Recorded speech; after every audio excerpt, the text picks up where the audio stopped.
नमस्कार, आप देख रहे हैं चौधर की जंग। मैं हूं आपके साथ अरुण शर्मा।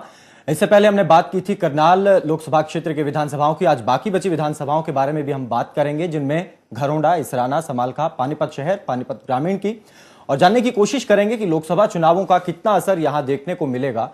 क्या 10 साल बाद एंटी इनकम्बेंसी फैक्टर यहां काम करेगा या फिर कांग्रेस पार्टी अपना मजबूत जनाधार यहां पर बनाएगी, जानने की आज कोशिश करेंगे।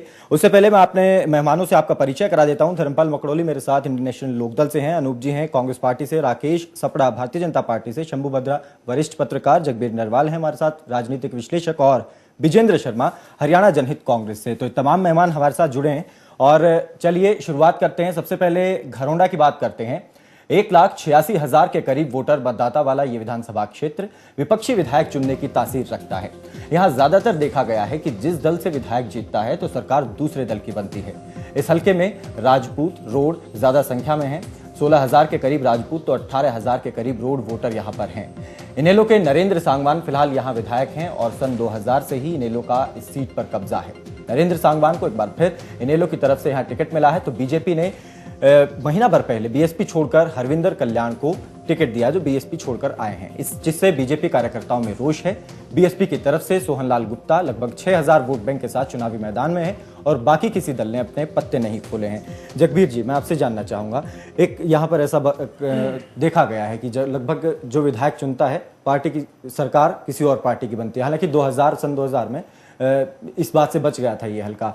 अब क्या लग रहा है, इस बार भी क्या इसी तरीके की तासीर यहाँ देखने को मिलेगी? देखिए, ये तो जनता ही तय करेगी किसका विधायक होगा। लेकिन जिस तरीके का इत्तेफाक आप बता रहे हैं कि जिस पार्टी का यहाँ विधायक बनता है उस पार्टी की सरकार नहीं बनती, तो इस हिसाब से कोई भी पार्टी नहीं चाहेगी कि उनका उम्मीदवार यहाँ से जीते। लेकिन ये तो है कि मैं इन बातों में विश्वास नहीं रखता हूँ। हाँ। हर पार्टी जीतने के लिए चुनाव लड़ती है। हाँ। और इंडियन नेशनल लोकदल ने, भारतीय जनता पार्टी ने, बीएसपी ने अपने उम्मीदवार घोषित कर दिए हैं। कांग्रेस पार्टी का उम्मीदवार अभी आना बाकी है, शायद आज रात तक आ जाए उनकी लिस्ट। तो लेकिन मैं हम करनाल जो लोकसभा क्षेत्र है उसकी सभी विधानसभा क्षेत्रों की जो बात कर रहे हैं उसमें घरोंडा को भी मैं मानता हूं कि इसमें मल्टी कॉर्नर कंटेस्ट यहाँ है और विनिंग मार्जिन जो है वो बहुत नैरो रहने वाला है। लेकिन एंटी इनकम्बेंसी भी रहेगी, बीजेपी का उत्साह भी रहेगा, लोकदल का जोश भी रहेगा। अब देखना यह है कि जनता किसमें विश्वास व्यक्त करती है। 3 बार से लोकदल के विधायक हैं यहाँ पर, क्या लोगों में अब बदलाव की भावना यहाँ पर वोटर सोचेगा कि कुछ बदलाव चाहिए? एक मुद्दा ये रहेगा कि अगर विपक्षी विधायक होता है तो वो बहुत ज्यादा लोगों के काम नहीं करवा पाता है, एक एक्सक्यूज उनके सामने रहता है। लेकिन जब जनता ये देखेगी कि किस तरीके की हवा चुनाव में बनती है तो वो रिटेन भी कर सकती है। लेकिन एक विधायक ये भी देखना कि 10 साल से लगातार एक पार्टी का विधायक है और लोग चाहेंगे कि इसको हम बदलें, लेकिन दूसरी तरफ देखेंगे सरकार किन लोगों की है, तो वो बड़ा इंटरेस्टिंग चुनाव होने वाला है। दूसरी तरफ बात करें कि हरविंदर कल्याण को बीजेपी ने टिकट दिया है, जो बहुजन समाज पार्टी से आए हैं। कार्यकर्ताओं में रोष भी बहुत है, जो लगभग हर जगह देखा जा रहा है। और ये वेदपाल एडवोकेट हैं जो अमित शाह से मुलाकात भी करने जा रहे हैं इस पूरे मुद्दे को लेकर कि बाहरी उम्मीदवार को और बाहर से आए हुए को क्यों दिया गया टिकट, जब कार्यकर्ता बहुत है यहाँ। क्या इसका कोई असर देखते हैं? हाँ, बिल्कुल असर होता है इन चीज़ों का। अगर किसी पार्टी का जो डेडिकेटेड वर्कर है उसको इग्नोर करके दूसरी पार्टी शायद व्यक्ति को और बाहरी को अगर टिकट दिया जाता है तो उसका रोष है। और तकरीबन हर विधानसभा क्षेत्र में ये देखने को मिल रहा है और तकरीबन सभी पार्टियों में हो रहा है। और ऐसा भी है कि रातों रात लोगों ने पार्टियां बदली और उनको टिकट ले गए हैं, तो इसका एक असर तो होता है। अगर जमीन से जुड़ा हुआ कार्यकर्ता अपने उम्मीदवार के लिए काम नहीं करेगा तो उसका एक नेगेटिव इम्पैक्ट निश्चित तौर पर रहता है। अब उन कार्यकर्ताओं को मनाना या पार्टी कैसे उनको देखती है, लेकिन पार्टी ये भी घोषित कर चुकी है कि हम चुनाव में जितने भी उम्मीदवार हमारे हैं उनको हम रिप्लेस नहीं करेंगे और इनके साथ चुनाव में जाएंगे। तो देखते हैं अब कल्याण जी के साथ क्या होता है।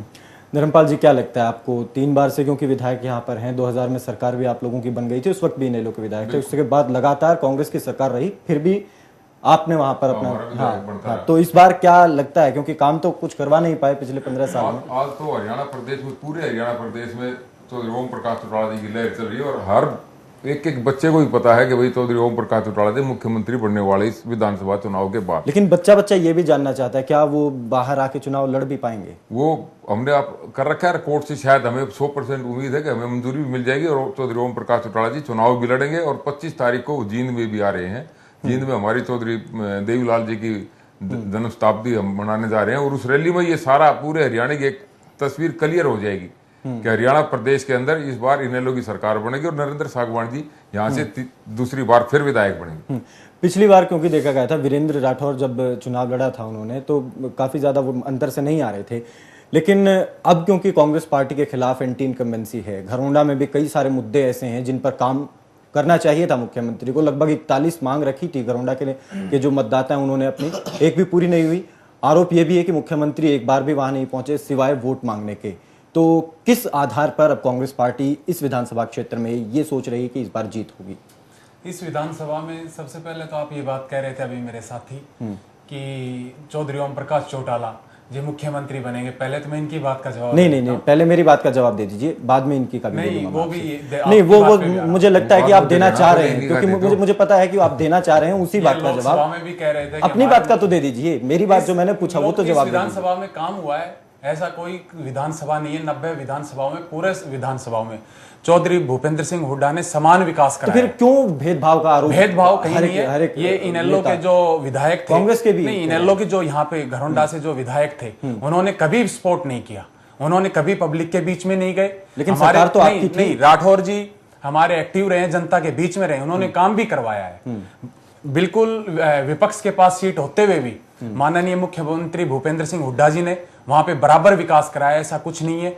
ये तो कहते रहते हैं कि भाई, लेकिन उन्होंने कोऑपरेट नहीं किया। वहां का जो विधायक था उनका अपना भी दायित्व बनता था कि हम इनको कोऑपरेट करें और इनको साथ लेके चलो। विपक्ष में भी बनती है सीटें, फिर भी आप साथ लेना एक चाहिए। सीट आई पार्लियामेंट नहीं, की। अगर आपने काम कराया होता तो आप पार्लियामेंट जीते हो, काम कराया। आप ये लोग तो सीटिंग एमएलए आ रहे हो। आपकी 2 सीटें आई है, वो भी बीजेपी की मिली भगत से आई है। राकेश जी, बीजेपी एक बार यहाँ से जीत चुकी है, आपको क्या लगता है इस बार आप फिर दोबारा कमबैक कर पाएंगे इस विधानसभा में, या फिर मुश्किलात लग रहे हैं क्योंकि बहुत ज्यादा फूट है कार्यकर्ताओं में आपस में? मैं आपकी बात से इस बात से सहमत नहीं हूँ कि फूट है। जब भी चुनाव के अंदर किसी भी प्रत्याशी को मैदान में उतारा जाता है, टिकट मांगने वाले भी इस बार भारतीय जनता पार्टी में बहुत से लोग हैं, बहुत से नेता हैं, उनमें से एक को टिकट मिलती है। हमने हरविंदर कल्याण को लेकिन बाहर उतारा है, बाहर से आए हुए। बाहर, आप इसे बाहरी शब्द का इस्तेमाल मत कीजिए। जब उन्होंने हमारी पार्टी ज्वाइन कर ली तो वो हमारे हो गए। तो बाहर से आए ना? नहीं, बाहरी तो तब थे जब वो बाहर थे, अब तो हमारी पार्टी ज्वाइन कर ली तो हमारे हो गए। उन्होंने हमारी नीतियों बाहरी शब्द का इस्तेमाल ना करें, मैंने सिर्फ इतना कहा। अच्छा, चलिए, वो भारतीय जनता पार्टी के। अच्छा, जहां तक नाराजगी की बात है, जहां तक नाराजगी की बात मैं उस पर आपको बताऊं कि जब भी कोई इस तरह का फैसला लिया जाता है, वर्कर्स में और उन टिकट मांगने वालों में थोड़ा सा हताशा तो होती है। और ये लेकिन मोमेंट्री होता है, तात्कालिक होता है। लेकिन जब चुनाव आएगा, वोट डलेंगे, आप देखना भारतीय जनता पार्टी का हर कार्यकर्ता एक सच्चे सिपाही की तरह भारतीय जनता पार्टी को जिताने में तन मन से योगदान देगा। तो आपको लग रहा है कि ये फूट का कोई असर नहीं रहेगा? मुझे मैंने आपसे कहा कि ये मोमेंट्री होता है, ये तात्कालिक होता है, लेकिन जैसे जैसे चुनाव नजदीक आएंगे और 27 तारीख तक नॉमिनेशन करना है, तब तक कोशिश करेंगे लोग कि टिकट बदल दी जाए। नहीं, टिकट बदलने का तो सवाल नहीं है। पार्टी बहुत सारे एंगल्स को सोचकर, विनेबिलिटी देखकर और कैंडिडेट्स के बारे में सारे विचार करने के उपरांत टिकट देती है। ये कोई आसान फैसला नहीं है कि उसको एकदम से बदल दिया जाए। लेकिन भारतीय जनता पार्टी का इस पूरे सेगमेंट में पहले भी जनाधार रहा है, हम पूरे निश्चिंत हैं। हमने एक अच्छा कैंडिडेट उतारा है, अब बाकी जनता फैसला करेगी। हम अपनी जीत के प्रति आश्वस्त हैं। विजेंद्र, आपको क्या लगता है, क्योंकि अभी तक तो आप लोगों ने उम्मीदवार कोई अनाउंस नहीं किया है, इस विधानसभा पर क्या लगता है आपको, हरियाणा जनहित कांग्रेस कुछ एक वोट ले पाएगी या फिर जीत दर्ज कर पाएगी, या फिर कहीं नहीं है स्थिति? देखिए, अभी तो इलेक्शन के कई समीकरण बनेंगे। ठीक है, पहली बात तो पार्टी की नीतियों पे लोग विचार करेंगे और दूसरा नेता की छवि के ऊपर विचार करेंगे। जिस तरह से पार्टी कैंडिडेट रातों रात बदल के आ रहे हैं दूसरी पार्टियों में, इस तरह से भी कुछ भी कहना इस तरह से वो है सही नहीं रहेगा। लेकिन चौधरी कुलदीप बिश्नोई जी जिसको भी उतारेंगे, बड़े अच्छे नेता को उतारेंगे वहां से, तो जीत जाएगा और निश्चित ही हमारी। अच्छा, तो सभी पार्टियों ने अच्छे अच्छे उम्मीदवार उतारे हैं इस बार। नहीं, अच्छा, कहीं ये तो इंतजार नहीं कर रहे ना कि कांग्रेस अनाउंस कर दे, कोई वहां से निकल के आए तो तलाश जारी है। नहीं, ऐसी कोई नहीं। हमारे पास ऑलरेडी है, हर उस पे विधानसभा क्षेत्र पे स्ट्रॉन्ग कैंडिडेट है। नहीं, ऐसी बातें भी हो रही थी आज तो विनोद शर्मा जी के साथ हमारा सीटों का बंटवारा हुआ है। पहली बात तो अब क्लियर हो गया है। अब वो सीटें अपनी देख लेंगे जहां से जिसको लेना है, नहीं, ऐसी बातें आ रही है कि हजका को कहीं से खड़ा करने के लिए उम्मीदवार ही नहीं मिल रहा है, वो इंतजार में है कि उनके बाहर पास से हर जगह 3-3 4-4 कैंडिडेट है असेंबली में। अच्छा, ऐसा है? हाँ, बिल्कुल स्ट्रॉन्ग कहाँ कैंडिडेट। से आज चौधरी बहादुर सिंह जी आज शामिल हुए हैं बीजेपी छोड़ के। चलिए, फिर धीरे धीरे हो जाएंगे, 27 तारीख तक और आ जाएंगे। आने वालों का स्वागत है, पार्टी में कोई भी आओ, कहीं से भी आओ, उससे कोई फर्क नहीं पड़ता। वो आपकी पार्टी में भी शामिल हुए हैं कल परसों, सबका मान 10-11।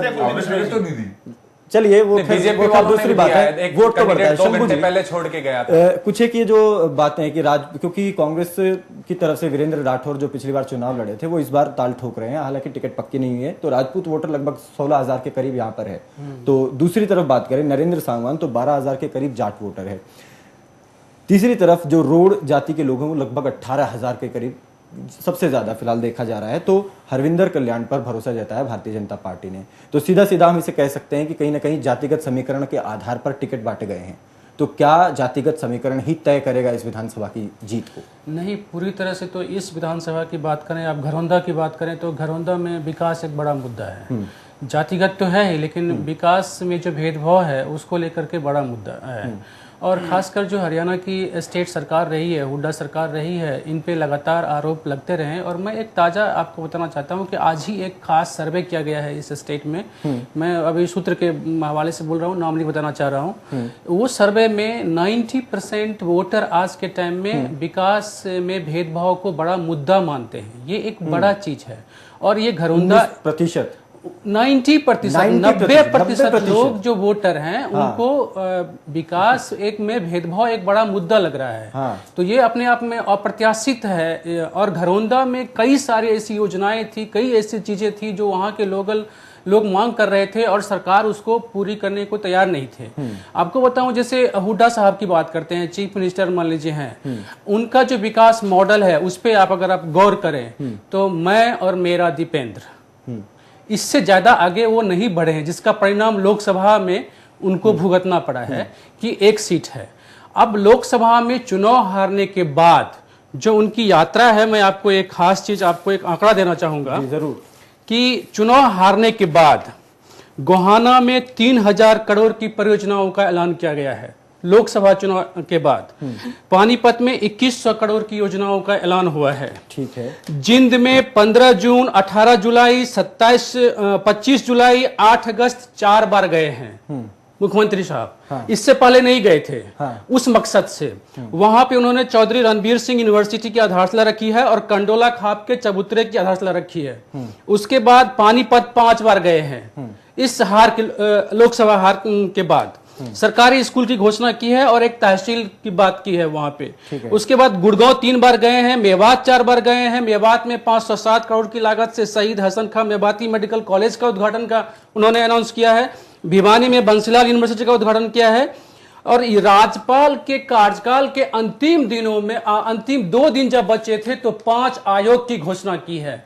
तो मेरा ये कहने का सेंस है कि ये चीज अचानक से लोकसभा रिजल्ट के बाद आपको क्यों जरूरत पड़ी, जबकि आपके सामने में गहलोत सरकार का एग्जाम्पल है। अशोक गहलोत राजस्थान में अपने चुनावी साल में अंतिम महीनों में 45,000 करोड़ की घोषणाएं की और राजस्थान में कांग्रेस की क्या हालत हुई आप लोगों ने देखा।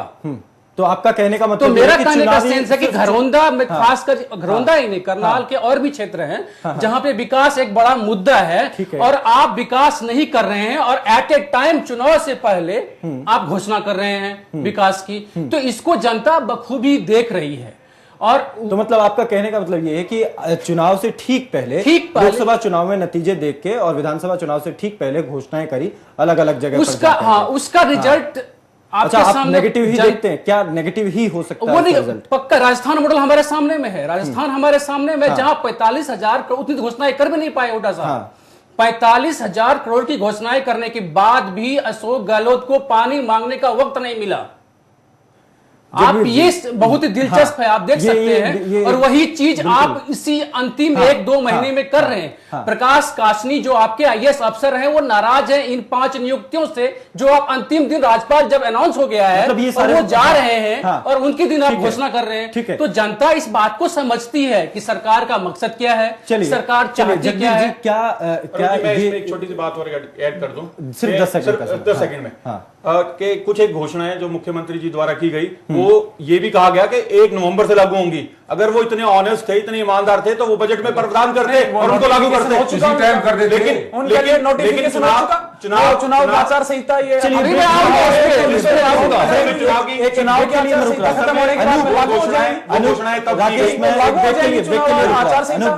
रुक रहा हूं। ब्रेक से पहले मैं जगबीर जी आपसे चाहूंगा फाइनल कमेंट। जो अभी बताया शंभू जी ने, इस तरीके से चुनाव से ठीक पहले इतनी सारी घोषणाएं, क्या इसका नेगेटिव असर ही रहता है और जनता को क्या पता होता है कि ये सिर्फ चुनावी जो एजेंडा है चुनाव को लेते हुए हो रहा है, या फिर कहीं ना कहीं पॉजिटिव इफेक्ट इसका जाएगा? देखिए, वैसे तो जनता सब जानती है और इसको ऐसे कुछ भी चीज़ें छुपी हुई नहीं है। लेकिन शंभू जी जिस तरीके से बात कर रहे थे, मुझे लगा कि एक किसी पार्टी के प्रवक्ता की तरफ बात कर रहे हैं, एक पत्रकार की हैसियत से बात नहीं कर रहे हैं।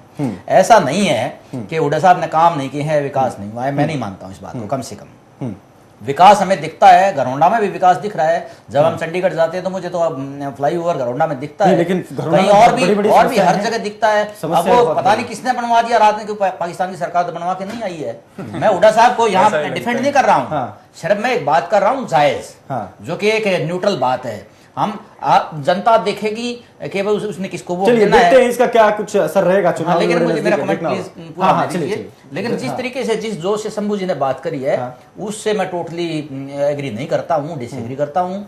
लेकिन अब मैं ये दावा भी नहीं करता हूँ कि वो वहां से कांग्रेस का एक उम्मीदवार जीतेगा। मेरे ख्याल से कांग्रेस का हार भी जाए। तो मतलब जरूरी नहीं है कि कॉम्बिनेशन, डेवलपमेंट, लोगों की उम्मीद, सारी चीजें जुड़ के हम चुनाव में देख सकते हैं। उसमें लोक दल के प्रत्याशी 10 साल से वहां विधायक हैं। भारतीय जनता पार्टी उत्साह में है और कांग्रेस पार्टी का उम्मीदवार आने वाला है।